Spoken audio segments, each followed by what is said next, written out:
அரசு மருத்துவமனையில் சிகிச்சை தாமதம். குடும்பத்தினர் ஆட்சியரக பகுதியில் தீக்குளிக்க முயற்சி. சிவகங்கை மாவட்ட ஆட்சியர் அலுவலகம் முன்பாக சிகிச்சை தாமதம் மற்றும் போலீசார் ஒருதலைபட்சமாக செயல்பட்டதாக குற்றம் சாட்டி ஒரு குடும்பத்தினர் மண்ணெண்ணெய் ஊற்றி தீக்குளிக்க முயன்ற சம்பவம் பரபரப்பை ஏற்படுத்தியது. கடந்த 28ஆம் தேதி சிவகங்கை அருகே சாலை விபத்தில் தலையில் பலத்த காயமடைந்த பாலமுருகன் என்பவர் சிவகங்கை அரசு மருத்துவக் கல்லூரி மருத்துவமனையில் சிகிச்சைக்காக அனுமதிக்கப்பட்டார். அப்போது மருத்துவர்கள் இல்லாததால் பயிற்சி மருத்துவர்கள் சிகிச்சை அளித்தனர். ஆனால் சிகிச்சை தாமதமாக அளிக்கப்பட்டதாக கூறி பாலமுருகனின் உறவினர்கள் மருத்துவர்களுடன் வாக்குவாதத்தில் ஈடுபட்டனர். இதையடுத்து பயிற்சி மருத்துவர்கள் மீது தாக்குதல் நடத்தியதாக கூறி காவல்துறையினர் 10 நபர்கள் மீது வழக்கு பதிவு செய்து 7 பேரை கைது செய்தனர். தாங்கள் தாக்குதல் சம்பவத்தில் ஈடுபடவில்லை என்றும் போலீசார் மருத்துவர்களின் தரப்பில் ஒருதலைபட்சமாக நடந்து கொள்கிறார்கள் என்றும் கூறி பாலமுருகனின் குடும்பத்தினர் இன்று ஆட்சியர் அலுவலகம் முன்பு மண்ணெண்ணெயை ஊற்றி தீக்குளிக்க முயன்றனர். பாதிக்கப்பட்டவர்கள் பாலமுருகன், அவரது தங்கை பவித்ரா, தாய் போதும் பொண்ணு, உறவினர் நாகஜோதி ஆகியோர் மண்ணெண்ணெய் கேனுடன் ஆட்சியர் அலுவலகம் முன்பு வந்து தீக்குளிக்க முயன்றனர். பாதுகாப்பு பணியில் இருந்த காவலர்கள் அவர்களை உடனடியாக தடுத்து 108 ஆம்புலன்ஸ் மூலம் அரசு மருத்துவமனைக்கு அனுப்பி வைத்தனர். இன்று மாவட்ட ஆட்சியர் அலுவலகத்தில் பொதுமக்கள் குறைதீர்க்கும் நாள் கூட்டம் என்பதால் அங்கு ஏராளமானோர் இருந்தனர். அந்த நேரத்தில் இந்த சம்பவம் பெரும் பரபரப்பை ஏற்படுத்தியுள்ளது.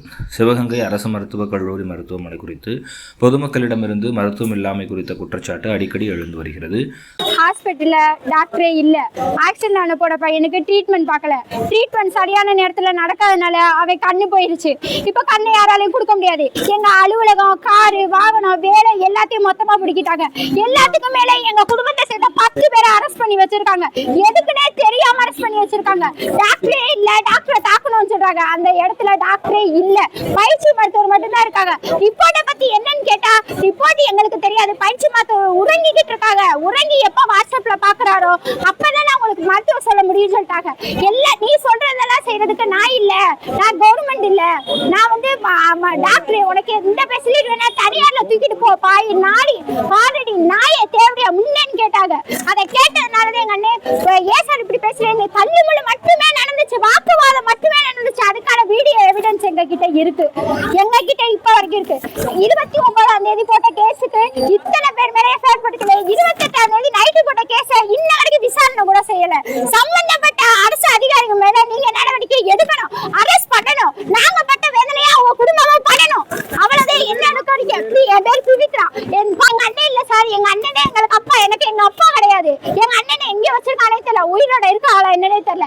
என் புருஷன் ஜெயில இருக்கேன். நாங்க மட்டும் வெளியில இருந்து என்ன பண்ண போறோம்? வீட்டு வாசல்ல போலீஸ் நிக்கிறாங்க. பிள்ளைக்கு ஒரு காய்ச்சல் மருந்து கூட எங்களால வாங்க போக முடியல. நாங்க இருக்கிறதுக்கு சாகலாம் சார், உயிரோட இருக்கிறதுக்கு சாகலாம். பவித்ரா சார் என் பேர்.